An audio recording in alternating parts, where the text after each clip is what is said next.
Got the John Deere D here, and I've been fighting that little misfire for a while. I got it acting a lot better than last year when I tractor pulled it and was trying to run it up the hill.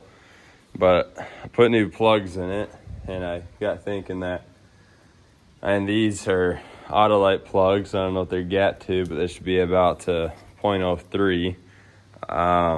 It runs good. Under load has a little issue. I don't want to open up the carb more on the load side until I see how it, runs after gapping the plugs right, because some people think it's a myth, but at the end of the day, you might as well try about everything you can before, messing with other things, because that 05 or that 005 could make a pretty big difference. So these need to jump a pretty good gap here to make a bigger spark for these tractors. So I'll start it up here, and you can see how it runs before and after gapping.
So you can see there how it kind of ran.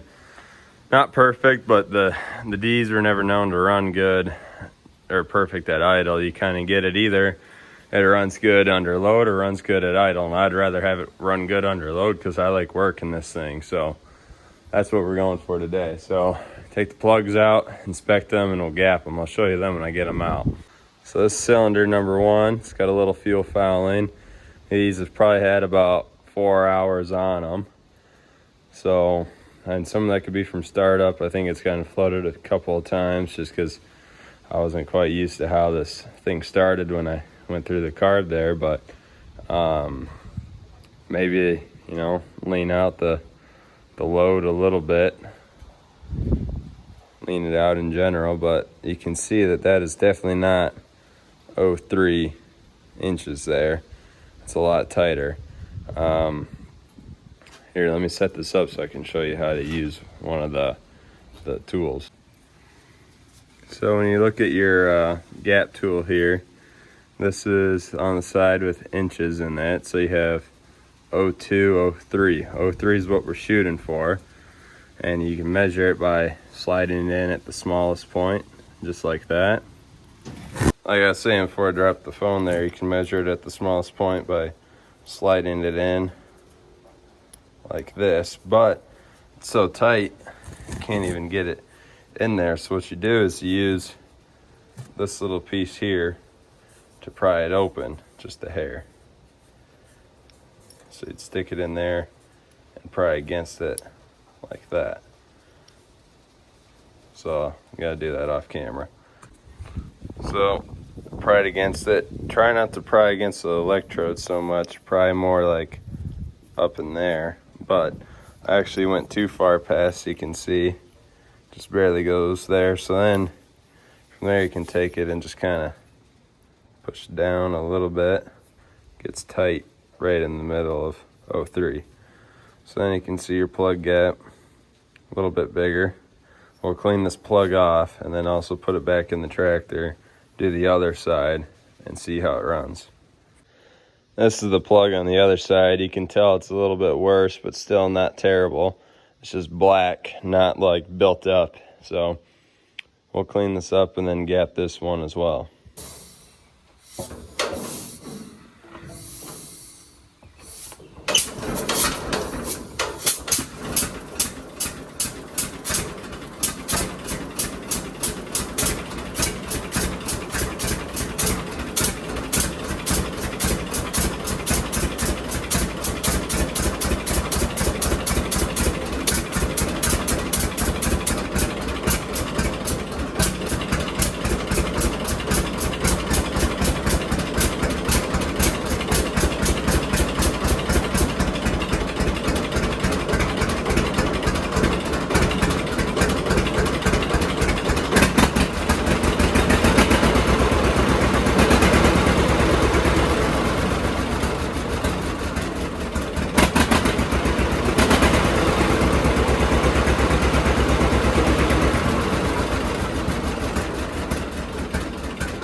You will, but I think that's running a lot better.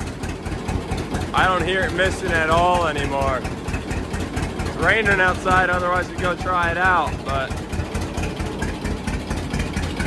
I think it's pretty happy.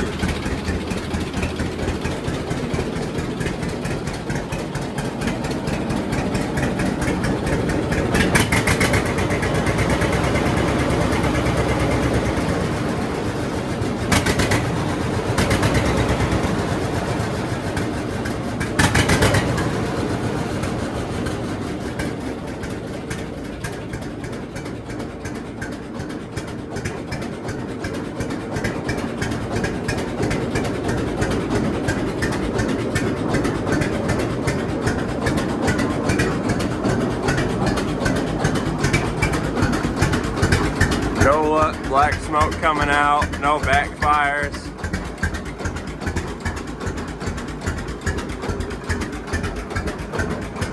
I think it's dialed in.